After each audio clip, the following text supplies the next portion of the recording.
If 343 don't address this soon, it won't just negatively impact Season 5, it's going to impact every season of Infinite moving forward negatively for player retention, and that is the skill-based matchmaking. It's the topic of the town this last week because on the Halo 3 Refueled playlist, they have cranked it up to 11. Easily the most challenging SBMM in a featured playlist thus far, and if you look at my last video covering the playlist, almost every single comment from you all is talking about a negative experience with the playlist based around how hard the matches you have been playing are. People saying, if it's going to be this sweaty, I'm just going to go play a ranked. I don't feel like doing uneven weapon pads and AR sidekick starts if I'm going to be going against Onyx and Diamond players again and again. It's not a social mode, and it doesn't feel that way whatsoever, and it needs to change. In my opinion, social mode should be social and ranked should be ranked. And this is a bummer because what should have been an extremely easy win. The Halo 3 Refueled playlist is like a marketing genius move. The Forgers knocked it out of the park. The maps are incredibly fun to play. However, there are most people that I know that are already done on my friends list playing it. And I have friends who I played with back in the Halo 2, Halo 3 days. They won't party up with me anymore after just a couple of games in the playlist because of how sweaty and challenging it is. Now, I want to make this clear, I am a fan of skill-based matchmaking in games to a certain extent. It is important to foster a new group of players to where they don't get destroyed to the point of discouragement and quitting. But the system in Halo Infinite is not delivering that, not for the lower skill players and not for the medium and high skill players. It is totally dropping the ball when it comes to giving evenly balanced matches.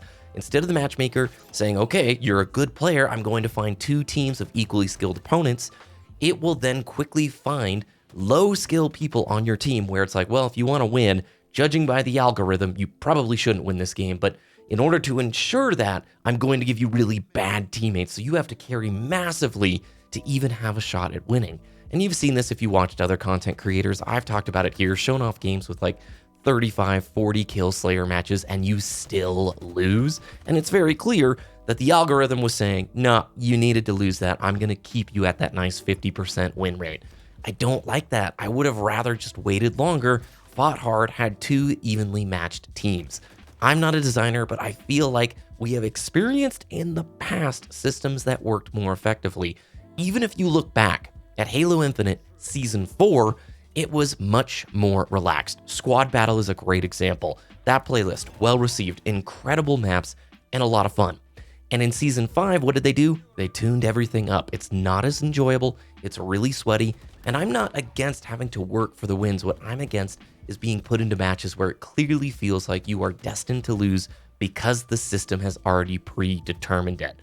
And you can even tell if you lose match after match after match, it eventually throws you a freebie where you go against players you clearly shouldn't, and you know it's a guaranteed win. Tell me in the comments if I'm wrong. Have you experienced similar? Because everybody in my friend group and in this community has backed it up.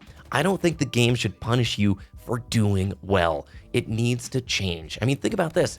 In ranked, you have players right now purposefully trying to play as average as possible to ensure more wins instead of playing to their best, getting a great, KD at the end of the match, and then being awarded terrible teammates the next round. Nope, you have players stealthily just trying to keep that nice 1-0 KD to keep the wins flowing. How silly is that in a ranked playlist that you have a hidden MMR you cannot see in the game that is influencing your teammates? It literally should just be the CSR. Isn't that the point of a ranked system?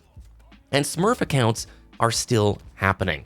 I know why this system is in place. They want to prevent the alt account economy to happen. It's easier in a free-to-play game, but it is not working. There are still people doing series where they go from a brand new account and push it all the way up into Onyx. You still have players trying to game the system, so why should everybody else suffer as a result of that?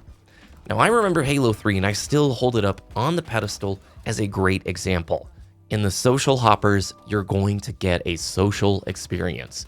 In the ranked hoppers, it is going to be a ranked experience. And I really think it does a great job of funneling the type of player towards the type of experience they want on that day. Not everyone wants to go and play against the sweatiest matches of all time when they get home from work and they just want to try that new Halo 3 playlist.